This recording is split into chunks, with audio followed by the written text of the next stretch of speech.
Cape Town International Airport has only a few days of jet fuel left. This following shipment delays. The airport has since issued a notice to airmen requesting airlines to reduce their fuel intake from the airport until supplies stabilise. We get all the details from Mark Maclean, Regional General Manager at Cape Town International Airport. Mark, thank you so much for your time this evening. So can you tell us, is it just shipment delays that have caused the shortage of jet fuel at the airport, or is there a bit of a bigger context to the situation? Yes, good evening. No, it's exactly as you said. We had a delay in a shipment of jet, which was expected to arrive in Cape Town last week. And unfortunately, it's been delayed by more than 7 days and only expected to arrive on Monday next week. So, no, it's because of the delay that we had to now start actions to mitigate a risk of stockout at the airport, as you say. And does that fuel shortage apply to all types of aircraft flying in and out from the airport?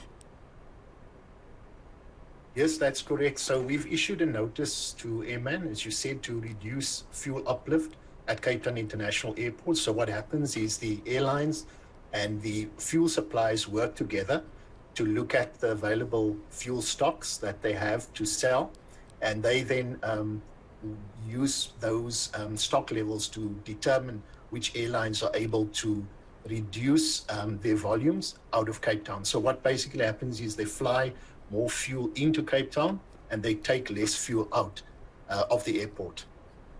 And of course, that's completely possible on short leg trips. What are the implications for airlines? Surely flying with larger volumes of fuel makes the aeroplane heavier, maybe less fuel efficient. Are there cost implications? Yes, absolutely. So it's less likely or possible for long-haul flights to uplift fuel out of Cape Town, simply because of the length of the flight and because they often travel with a full payload. So there's less opportunities to tanker fuel out, and therefore normally the airlines try and ensure that those long-haul flights are or get their full quantity of fuel. But again, it's a deal. The airlines work together with the fuel suppliers. They look at the situation, they look at the operational risks, and they work together to ensure that operational risks and disruptions are kept to a minimum.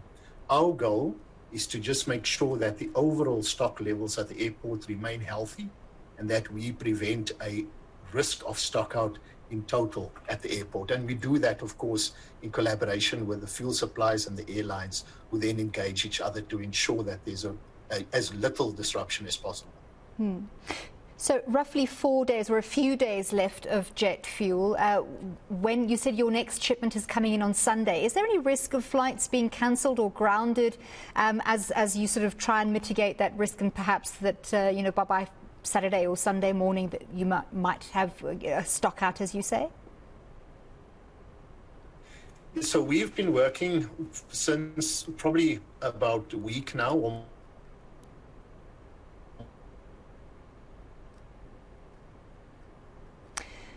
Unfortunately, it looks like we have lost Mark there, just as he was answering that vital question for us. Just trying one more time. Mark, are you there? Yes, I am. My apologies. Excellent. No worries. If you could pick up for us there. My apologies. So, no, absolutely. We can't guarantee that there won't be any impact, but we are certainly working hard to mitigate the risk of an international or, flight disruption or operational impact. So, and we've been working hard for the last week with the suppliers to ensure that they bring additional jet to the airport and at the same time reduce uplift so that we keep building stock until the jet or vessel arrives and starts delivering to the airport. Can you tell us what's the reason behind the delay for this shipment and whether that's expected to be a prolonged situation? So the reasons we received for the delay is because of bad weather en route, and that's basically why the vessel was delayed. We have been in contact through the fuel suppliers with the captain to try and speed up, so to speak, the vessel, and to also prioritize the vessel for berthing and discharge of of jet when it arrives. So that's some of the work that we're doing in the background as well. And just for interest's sake, how often do you receive shipments of jet fuel? So on average, we receive shipments about monthly. Sometimes it could be more regular, depending on the demand.